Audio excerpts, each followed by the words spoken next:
טוב, בואו נדבר על ההחלטה הפיננסית, שכנראה היא הגדולה ביותר בחיים של רובנו, רכישת דירה. אנחנו הולכים לראות איך יועץ משכנתאות יכול ובכן פשוט להציל את המצב, ולהפוך את ההחלטה הזאת להחלטה הנכונה ביותר עבורכם. אז כן, החלום הזה על דירה ראשונה הוא חלום של כולנו כמעט, אבל, וזה אבל גדול, הדרך לשם, וואו, היא יכולה להרגיש לפעמים כמו איזה מבוך ענק שאין לו סוף. וזה בדיוק העניין. מצד אחד יש את התמונה הזאת בראש. המפתחות ביד, המשפחה, המקום הזה שהוא סוף סוף שלכם. ומהצד השני, בום, המציאות. הרים של ניירת, בניינים אפורים של בנקים, ובעיקר המון סימני שאלה. אז בדיוק פה, בנקודה הזאת, יועץ המשכנתאות נכנס לתמונה. כי בואו נודה על האמת, המערכת הבנקאית היא יכולה להרגיש לפעמים קצת דורסנית. התפקיד של היועץ הוא פשוט מאוד, להיות המגן שלכם, השריון שלכם מול מערכת שלא תמיד, איך נאמר, רואה את האינטרס שלכם לנגד עיניה. אוקיי, אז בואו נצלול לשלב הראשון בעבודה עם איש מקצוע. וזה קטע, כי השלב הראשון הוא לא לרוץ לבנק לבקש הלוואה, ממש לא. זה קודם כל לעשות אבחון פיננסי, עמוק ויסודי. תראו, חשוב להבין את זה. יועץ משכנתאות הוא לא איש מחירות, הוא הרבה יותר דומה לרופא פיננסי. בדיוק כמו שרופא לא ישר נותן מרשם, גם היועץ לא ישר רץ למצוא הלוואה. המשימה הראשונה שלו היא להבין את תמונת המצב המלאה, את הבריאות הכלכלית שלכם, מכף רגל ועד ראש. אז איך הבדיקה הזאת נראית בפועל? זה תהליך ממש מסודר. שלב ראשון, נכנסים לעומק, מנתחים כל הכנסה, כל הוצאה, כל הלוואה קיימת.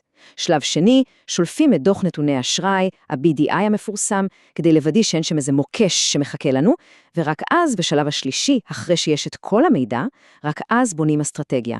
תוכנית קרב מותאמת אישית, עוד לפני שאמרנו שלום לבנקאי הראשון. טוב, אז אחרי שיש אבחון ותוכנית, מגיע חלק שכולם, אבל כולם מפחדים ממנו. הניירת, הבירוקרטיה. ופה קורה הקסם האמיתי של היועץ. בואו נראה את הר הניירת שהוא פשוט מורד לכם מהגב. אז מה מהצד של הלקוח, מה נדרש בעצם? זה החלק הכי יפה. שני דברים. זהו. קודם כל, לשלוח את המסמכים. ודבר שני,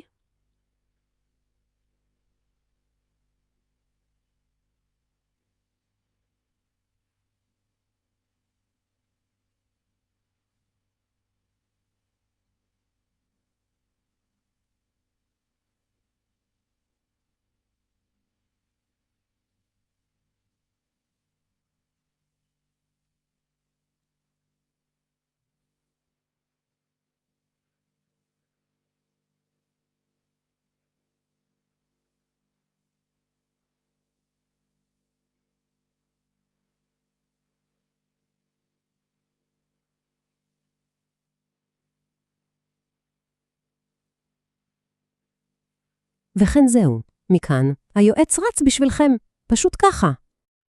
אבל בזמן שאתם ממשיכים בחיים שלכם, מאחורי הקלעים מתרחשת מלחמה שלמה. היועץ יושב ועובר שורה על 3 חודשים של דפי בנק. הוא ממיר כל קובץ וכל מסמך לפורמט המדויק שהבנק אוהב, מוודא שתעודת הזהות שלכם עדכנית, מוציא נסח טאבו, מסיק תשריט של הבית, מאתר היתרי בנייה מעירייה, ורק בסוף כל זה הוא כותב את הבקשה הרשמית לבנק.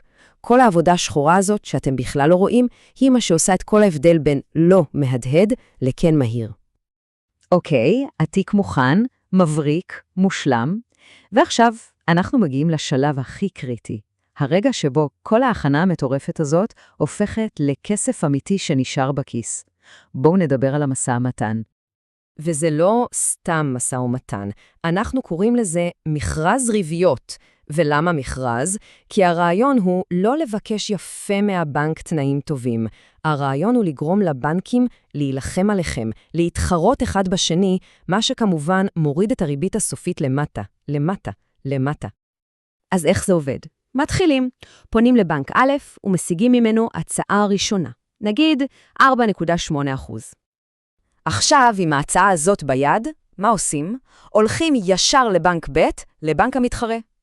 מראים לו את ההצעה של בנק א', ומה קורה? בנק ב' מבין שהוא חייב להיות יותר טוב כדי להיות רלוונטי. אז הוא יורד להניח ל4.5%. יפה, אבל רגע, עוד לא סיימנו. עכשיו חוזרים לבנק א' המקורי, עם ההצעה המשופרת של בנק ב', ונותנים לו הזדמנות אחרונה, המהלך הסופי. והתוצאה הסופית? בום. לא רק שהריבית ירדה ל-4.3%, אלא שעל הדרך גם השגנו תנאים נלווים טובים יותר. הדבר הזה, החיסכון הזה, זה עשרות ולפעמים אפילו מאות אלפי שקלים שנשארים אצלכם בכיס לאורך השנים. זה פשוט מטורף. אז בסוף כל התהליך הזה, אחרי המלחמה בבירוקרטיה והמשא ומתן המתיש, מה בעצם מקבלים? מה המוצר האמיתי פה? כי יועץ טוב לא באמת מוכר כסף. כסף אפשר לקבל מהבנק. הוא מוכר משהו אחר לגמרי. הוא מוכר שקט נפשי. את הביטחון הזה, לדעת שעשיתם את העסקה הכי טובה שיכולתם. את היכולת להניח את הראש על הכרית בלילה ולישון טוב. כל המטרה של התהליך הזה היא לקחת את אחד האירועים הכי מלחיצים בחיים ולהפוך אותו למסע, מסע רגוע, בטוח, עם גב מקצועי חזק, וזה בעצם משאיר אותנו עם שאלה אחת, שאלה למחשבה. בעסקה הכי גדולה שתעשו בחיים שלכם, כמה באמת שווה השקט הנפשי שלכם?